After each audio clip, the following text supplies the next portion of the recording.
આજ રોજ વહેલી સવારે 5 વાગે ગુજ ટ્રેનની અંદર સાવરકુંડલાના વિજયપુરી ગામ પાસે 7 થી 8 વર્ષ સિંહણ બાળને ટ્રેન દ્વારા હડફટે લેવામાં આવી છે. બેસતા વર્ષ એટલે કે 2024 બેઠું ત્યાં જ અકસ્માતોના ભય સેવાઈ રહ્યા છે.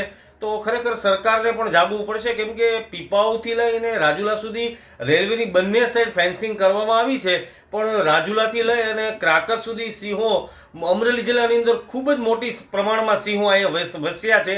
ત્યારે આ ફેન્સિંગને છેક લીલિયા અથવા ક્રાકર સુધી જો વધારવામાં આવે તો આપણે ટ્રેક ઉપર સિંહોને બચાવી શકીશું. તો આ દરમિયાન હું પર્યાવરણ પ્રેમી તરીકે ગુજરાત સરકારનું ધ્યાન દોરવા માંગુ છું કે આ બાબતે ગંભીર નોંધ લેવી પડશે, તો જ આપણે આ સિંહોને બચાવી શકીશું.